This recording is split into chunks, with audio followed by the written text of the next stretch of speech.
And newsflash, when you believe you're worthy, it doesn't matter what you do, your work will feel worthy to you too. You are raising the consciousness of our planet, my love, and frickin' act like it. You're listening to the From Imposter to Empowered podcast. I'm your host, Jill Perrick, a business and mindset coach who specializes in imposter syndrome.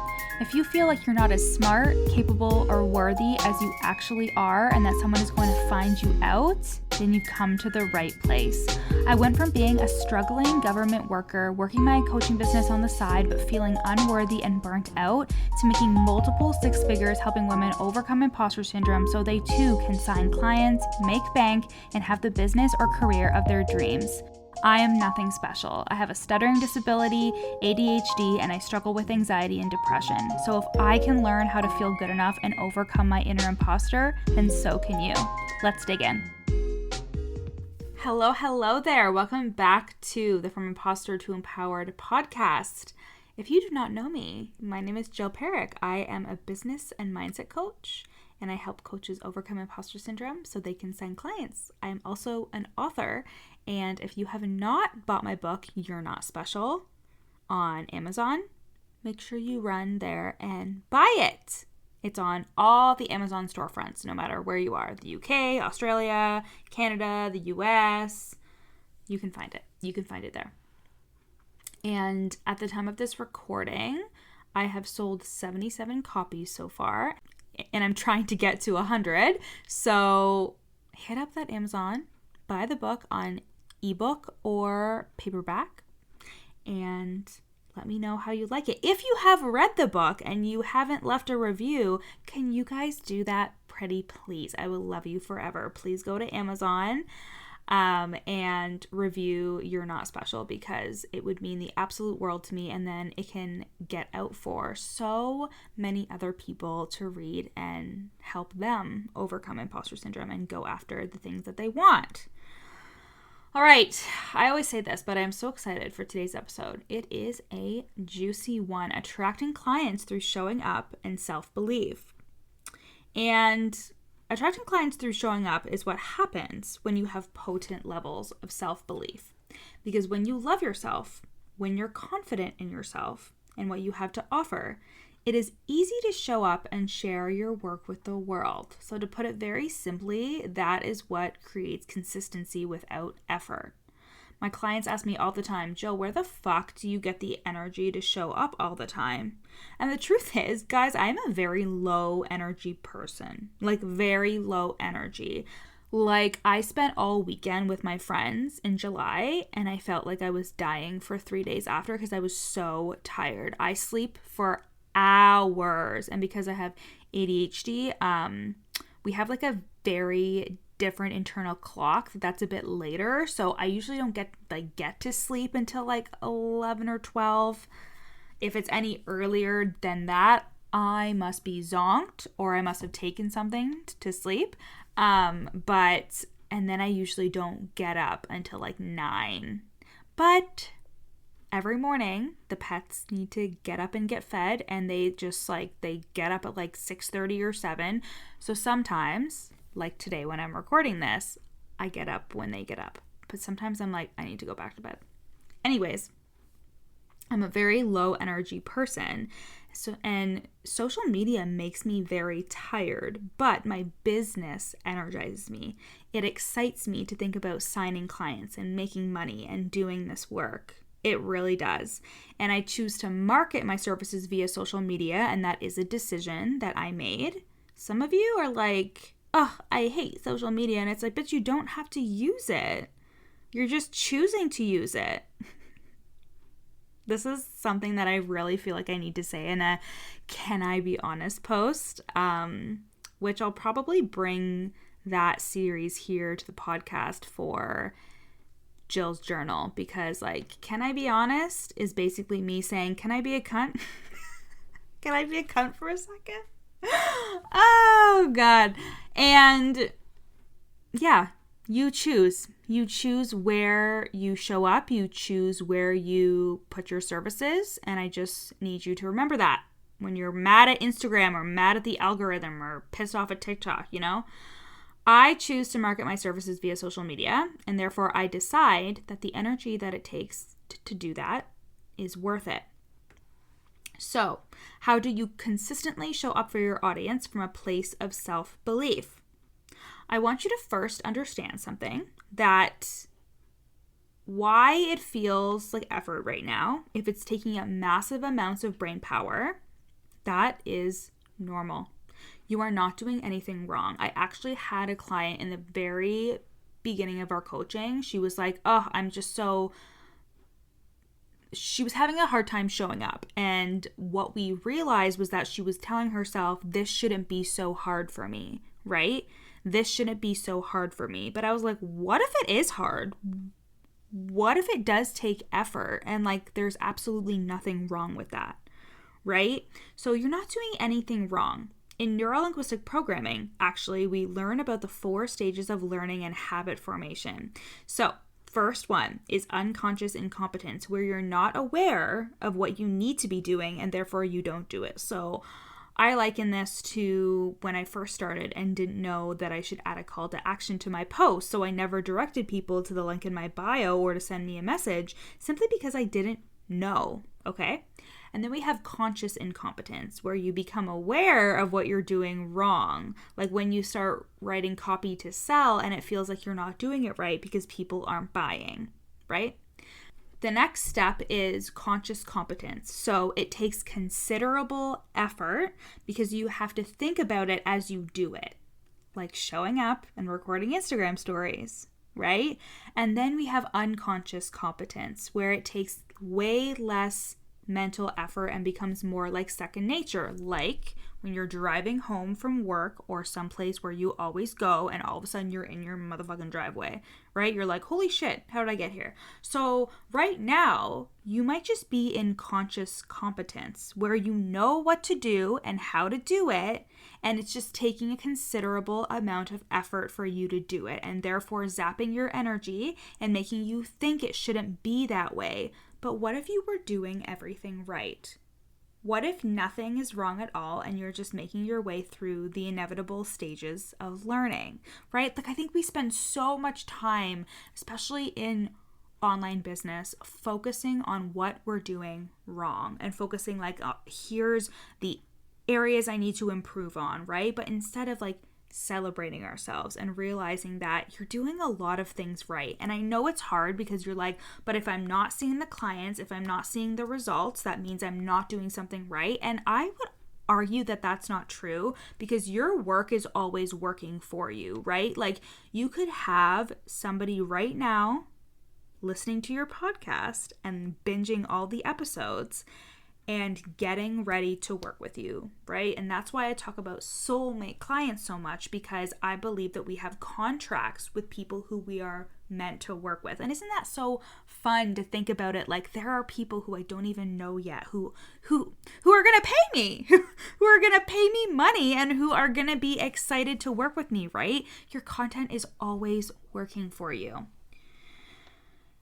Showing up and sharing yourself and your gifts is ultimately just a habit that you are forming. It is now habitual for me to show up and share my services, right? And again, this is a choice because it's how I choose to sell my services online, right? And that brings me to another thing. What are your beliefs about how much time it takes? Some of my clients say it takes them so long to show up and share their shit, but it's because they're doom scrolling or comparing themselves or thinking way too hard about what they're gonna fucking post. And truly, it only takes an hour or 2 tops out of my day to do all the things that I do on social media. Post on stories, post on my feed, sometimes I'll go live. But if you aren't managing your time, you may be telling yourself it takes so much of my time, when really it's how you are using that time. So again, can I be honest? But Instagram isn't doing anything to you. You are just like consumed with checking it and looking at the likes and the comments and focusing on engagement and seeing who's watching your stories and doom scrolling and comparing yourself and looking at other people, right? And this is what I do. I just upload shit and then I forget about it. I do my thing, I upload, I check it every couple of hours, but I do my thing, I upload, and then I carry on with my life. I carry on with my day, and I do everything that I was planning on doing instead of spending my time scrolling and comparing myself. Now, I'm not perfect. I used to do that all the time, and sometimes when I feel like I'm kind of in a lull or not feeling great, I'll sometimes unconsciously do that, and I just have to snap out of it, right? I also think that your limiting beliefs or fears about being seen in your power are directly correlated to how often you show up. So many people have the fear of being seen tucked deep inside their subconscious mind. And can I be honest with you guys? I literally saw a TikTok where a woman was saying that gaining weight in your belly can be related to having a social media presence and your body keeping you safe by putting the weight on you because of your fear of being seen. So I don't know how much truth there is to that, but I am a spiritual person, and that was something that I really had to grapple with. I distinctly remember being in the bath in 2020, and I had a thought come up. I was listening to a recording of something, and I had a thought come up like, I'm afraid that somebody will see me. And I was like, oh, there it is. And it was like, I was afraid to be seen for who I really was. I thought that I wasn't likable. I thought that people wouldn't like me if they truly knew who I was. And even saying that sounds so weird to me because I love me.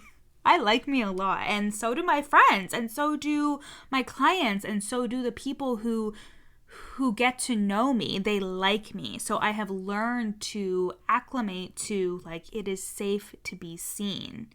But being seen can be so scary for people, and it makes sense. We're putting ourselves out there, our work out there, especially if you're neurodivergent, the risk of rejection or failure is so real and it's so affecting to us.